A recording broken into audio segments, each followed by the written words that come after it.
அனைவருக்கும் வணக்கம். அன்பு அஸ்ட்ராலஜி சேனல் வழங்கும் அன்பே யோகம் நிகழ்ச்சியில் நண்பர்களே, என்னிடம் ஒருவர் ஜாதகம் பார்க்க வந்தார். அவர் இந்த ராகு திசை எனக்கு பணத்தை கொடுக்குமா என்று கேட்டார். ஒரு திசை எப்படி பணத்தை கொடுக்கும் என ஒரு சிலருக்கு எவ்வளவு பணம் வந்தால் நிற்காது, அது எப்படி செலவாகுதுன்னே தெரியாது. ஒன்றும் சுபவிரயம் ஆயிரும், இல்லைன்னா அந்த பணம் நம்ம கையிலேருந்து இன்னொருத்தர் மாட்டிக்கிறோம், நம்ம ஏமாற்று போயிட்டோம்னு வீட்டில் வைவாங்க. இல்லை அந்த பணம் ஆசைப்பட்டு ஏதாவது ஆடம்பரமான ஒரு பொருளை வாங்கி அதில் போய் முடங்கிரும், திரும்ப விற்றா விற்க முடியாது. ஒரு சிலர் பணத்தை முதலீடு போட்டு அந்த பணத்துக்கு மேலே பணம் சம்பாதிச்சுட்டே இருப்பாங்க. இப்படி பணம் எப்படி பெருக்கிறதுங்கிறது ஒரு கணக்கு, அதே பணம் எப்படி இழக்கிறோங்கிறது ஒரு கணக்கு. மூன்றாவதாக ஒன்று இருக்குங்க, பணத்தை எப்படி சேமிக்கிறதுன்னு தெரியாமல் இருக்காங்க. பணம் வரும், ஆனால் சேமிக்க தெரியாது. அப்போ இந்த பல விதங்களில் இருக்கக்கூடிய சூழ்நிலையில் இவர் ஜாதகம் கேட்குறப்ப அவருடைய ஜாதகத்தை ஆய்வு செஞ்சு உங்ககிட்ட நான் பகிர்ந்துக்கிறேன். அதை பாருங்கள். அவருடைய ஜாதகம் கேபி அஸ்ட்ராலஜி முறையில் அந்த ஜாதகத்தை இந்த இடத்துல நான் வச்சுருக்கேன் பாருங்கள். இதுதான் அதை ராசி கட்டத்தில் போட்டு விவரிக்கிறதுக்காக இங்கே ராசி கட்டம் போட்டிருக்கேன். பணத்தை ஒருவர் ஏன் இழக்கிறாரு, அவரால் ஏன் சேமிக்க முடியலன்னு பார்ப்போம். இப்போ அவருக்கு ராகு தசை நடக்குதுங்க. இந்த ராகு தசை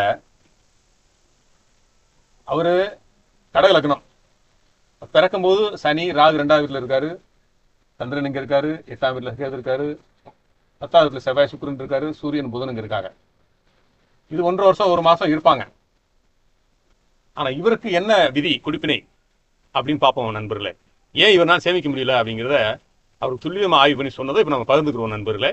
வீடியோ கடைசி வரைக்கும் பாருங்க. ஏன்னா வாழ்க்கைக்கு முக்கியமானது தேவையானது பணம். அது எந்த வழியில் போகுது அப்படின்னு தெரிஞ்சால் நம்ம அதுக்கு தகுந்த மாதிரி கவனமாக இருந்துக்கலாம். இப்போ இவருக்கு ராகு தசை நடக்குதுங்க. ராகு லக்னத்துக்கு 2ஆவது வீட்டிலே இருக்கார். 2ஆம் வீடுங்கிறது பணம், நம்மளுக்கு கைக்கு வரக்கூடிய வருவாய். அந்த ராகு சுக்கிரனோட நட்சத்திரத்தில் இருக்காருங்க. இவருக்கு இயற்கையாகவே லக்னத்துக்கு 2ஆம் இடத்துல தான் சுக்கிரன் இருக்கு. இந்த இடத்துல பூர நட்சத்திரம் இருக்கு, பரணி நட்சத்திரம் இங்கே இருக்கு, இங்கே பூராட நட்சத்திரம் இருக்கு.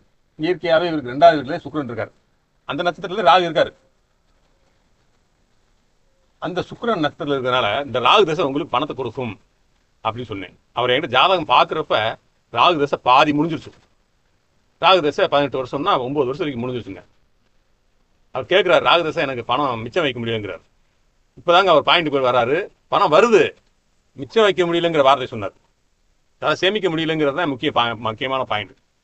அப்புறம் தான் பார்த்தேன், பொதுவாக நீங்கள் ஒரு கேள்வி கேட்டால், நீங்கள் கல்யாணம் கேட்டால் 7ஆவது வீடு லக்னத்துக்கு 7ஆவது வீடு எப்படி இருக்குன்னு பார்ப்போம். கேபி அஸ்ட்ராலஜி முறையில் அந்த ஜாதக கட்டத்தை பாருங்கள்.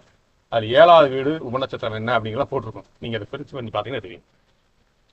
அப்போ அந்த இவர் ஜாதகத்தில் பணம் சேமிக்க முடியலன்னு கேட்டதுனால அவர் 2ஆவது வீடு எப்படி இருக்குன்னு பார்த்தேன்.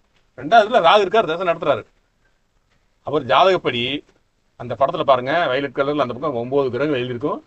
அதில் எழுதிருக்கு பாருங்க, அதை இங்கே சுருக்கமாக எழுதியிருக்கேன். சுக்கிரன் தான் இவருக்கு பணத்தையே தர்றாரு. சுக்கிரனுங்கிறது 2ஆவது வீடு, 4ஆவது வீடு, 12ஆம் வீடு உபநட்சத்திரமாக வர்றாரு. இது எதுங்க நம்பராக போட்டு வச்சுருக்கேன் நினைக்கிறீங்களா? நம்பர் பூரா அந்த வீடு தான், வேற ஒன்றும் இல்லை. அது 2ஆவது வீடு, 4ஆவது வீடு, 12ஆவது வீடு. இது எதங்க குறிக்குது? 2ங்கிறது பணம், 4ஆவது வீடுங்கிறது அசையா சொத்து, 12ஆவது வீடுங்கிறது நம்ம அவர் வர்ற பணத்தை பூரா சம்பாதிக்கிற பணத்தை பூரா ஒரு சொத்து வாங்கி சேர்க்கிறாருன்னு அர்த்தம். இதை தானே அவர் செய்யணும். அப்போ 8 வருஷம் இந்த தசை நடந்து இவர் இப்போ 9 வருஷம் நடக்கிற திசையில் இந்நேரம் எவ்வளோ சொத்து வாங்கியிருக்கணும். அவர் வாங்கலை. ஏன் வாங்கலை அப்படின்னா, இப்போ நடக்கிற திசையை சுக்கிர புத்தியே நடக்குது, ராகு சுக்கிர புத்தி. இவருக்கு இயற்கையாக நம்ம வாழ்க்கையில் ஒரு கொடுப்பினேன்னு ஒன்று இருக்குங்க. அப்போ 2ஆம் பாவம் பணம் இந்த வருமானம் வருதுன்னா உங்கள் ஜாதகத்தில் 2ஆவது வீடு எந்த நட்சத்திரத்தில் இருக்கோ, உபநட்சத்திரத்தில் இருக்கோ, அதை பொறுத்து தாங்க உங்களுக்கு பணம் வருது, எப்படி செலவாகும், அது எப்படி நம்ம கையை விட்டு போகும் அப்படிங்கிறது தெரியும். இப்போ இவர் ஜாதகத்தில் பாருங்க, 2ஆவது வீடு சுக்கிரன் ஆகிட்டாருங்களா. அவன் சுக்கிரன் பணத்தை தர்றது ரெடியாக இருக்காரு. நீ வீடு வாசல்லாம் வாங்கி கட்டிக்கப்பா, அதில் காற்று நீ வர்ற வருமானத்து கூட அதில் வச்சுக்க அப்படின்னு ஆசையாக சொத்தை கொடுக்க ரெடியாக இருக்காரு. சூரியன் 6ஆம் பாவம். ஆனால் 6ஆம் பாவம்ங்கிறது அவருக்கு உழைச்சி சம்பாதிக்கிறத காட்டுது.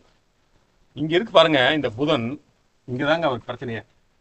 ஏன்னா புதன் அப்படிங்கிறது அறிவுக்கு காரகன், சமயோஜித புத்தி.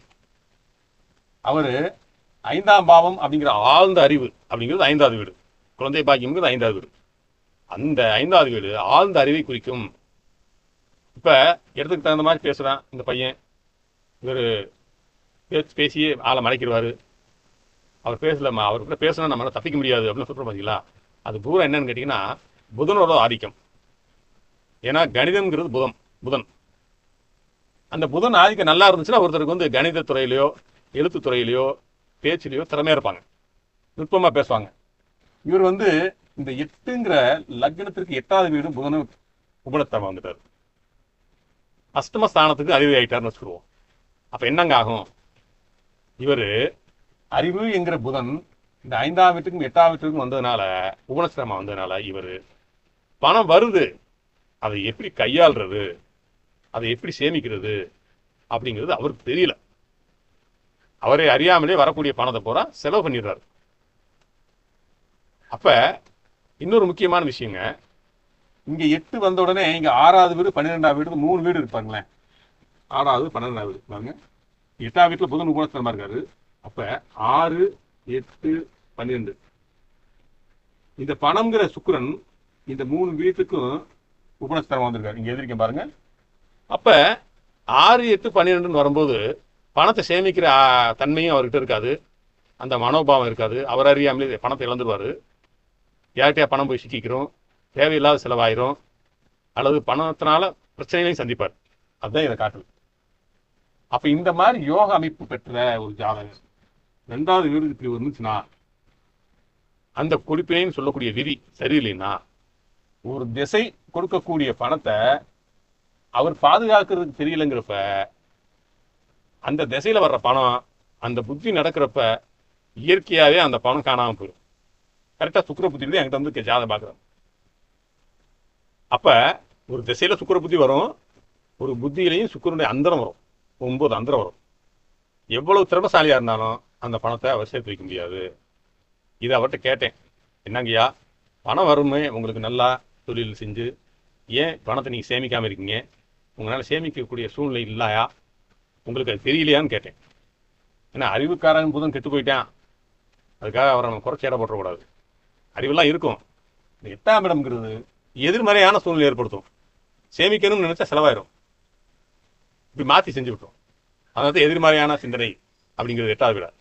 அவர் சொன்னார், அவங்க எனக்கு தாங்க புரியல எப்படி சேமிக்கிறதுன்னு சொல்லி அப்படின்னு ரொம்ப வருத்தப்பட்டார். நான் சொன்னேன் அவர்கிட்ட, நீங்கள் பணம் வந்துச்சுன்னா கையில் வந்த உடனே பாக்கெட்டில் வைக்காதீங்க, உங்கள் பேரில் பேங்க்லையும் போடாதீங்க, உங்கள் மனைவி கிட்டையோ உங்கள் பிள்ளைங்க பேர்லையோ ஃபிக்ஸட் டெபாசிட் போட்டுருங்க, அல்லது உங்கள் மனைவி கிட்ட ஒரு வெள்ளி நாணயம், பணம் அதிகமாக வந்துச்சுன்னா ஒரு தங்க நாணயம், ஒரு 1/4 பவுன் 2 கிராம் 1 கிராம் கூட எடுத்து கொடுத்துருங்க. அந்த பணம் சேமிப்பு இருக்கும், கவலையே படாதீங்க, இனிமேல் அந்த மாதிரி செய்யுங்க. பணம் வந்த உடனே 10 நண்பர்கள் சுற்றி வர வந்துருவாங்க உங்ககிட்ட அப்படின்னு. ஆமாங்கன்னார்.